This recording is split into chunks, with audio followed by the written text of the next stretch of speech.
and welcome to HoneyBadgerRadio. I am your host, Alison, and with me today is Hannah Wallen, the host of HBR Talk, who's going to be bringing a very interesting and important topic to you. So tell us about that topic and why you chose it, Hannah. Alrighty, so this time around, I don't have a title prepared specifically. I just have a topic, and so I don't have a name necessarily for the topic just yet. But this is something that my attention was drawn to it because of the fact that there's just been several stories over the course of the last few months that have drawn attention to this.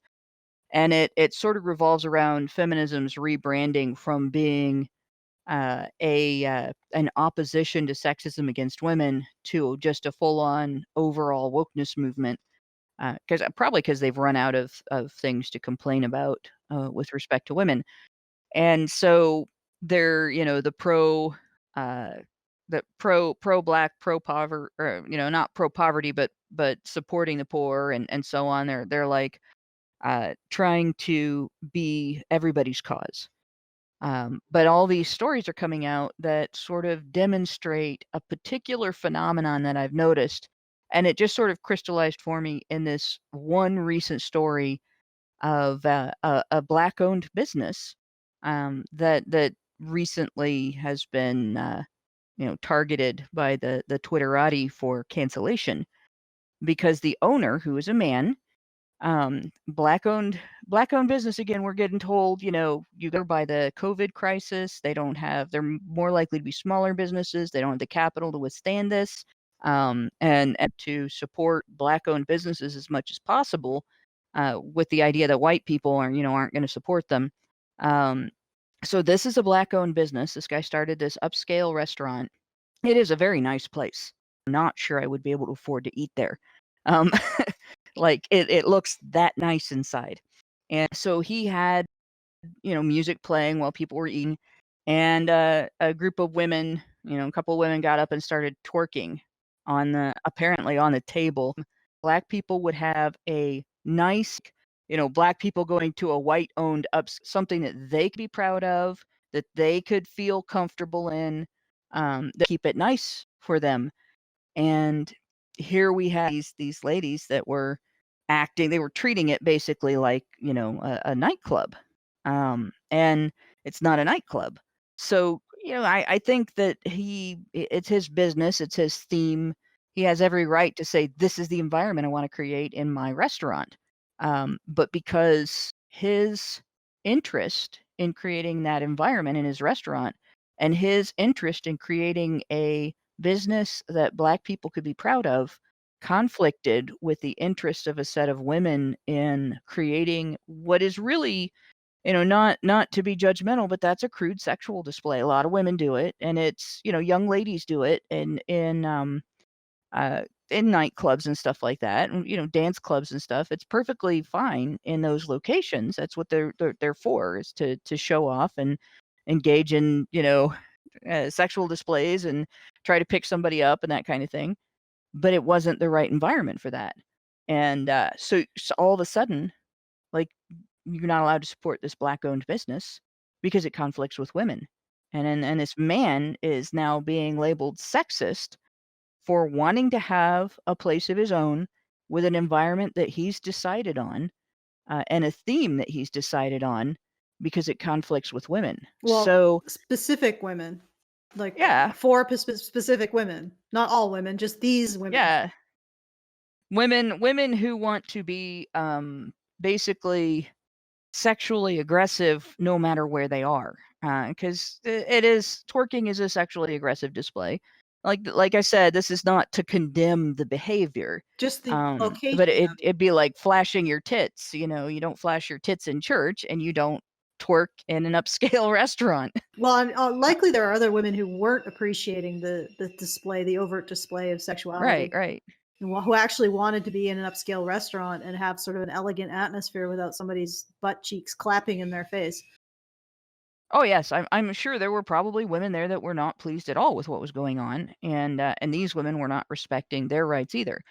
But what this really crystallized for me was this whole idea of feminism becoming a movement that is more for wokeness and not just just for women. It's all bullshit. It's fake rebranding. All roads lead right back to sexism against women. Well, they And all, yep. as soon as anybody from any of these other groups that feminists are trying to absorb like the blob is pitted against the lowest common denominator of female behavior, and the idea that all female behavior must be acceptable and good and become the norm in a particular environment because women are doing it, and you can't object to something that a woman does. Like as soon as there's a conflict between that and any other wokeness, that other wokeness gets subjugated. It's put on the back burner because women. Yeah.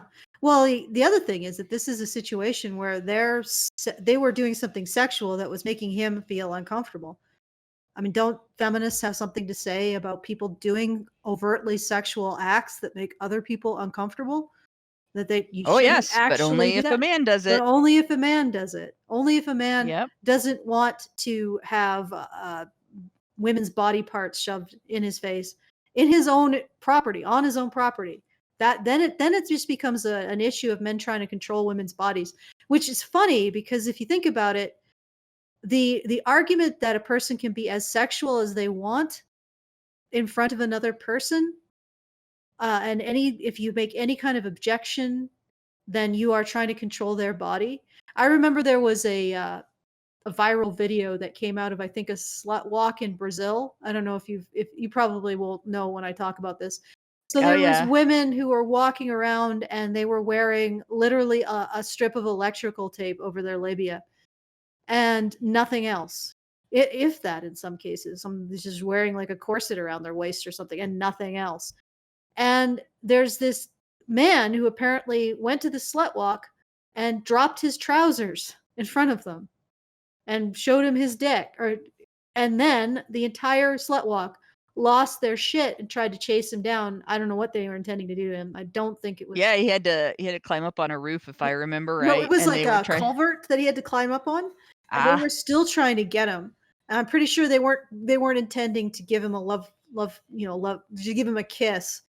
Pretty sure if he had got caught, he would probably have been beaten. Oh yeah, they'd have beaten him mercilessly. They Well, terribly apparently violent. apparently that that idea that a sexual display is unacceptable, or that you should be able to display your body in whatever way that you want, does not apply to men when it comes to feminists. It only applies to women.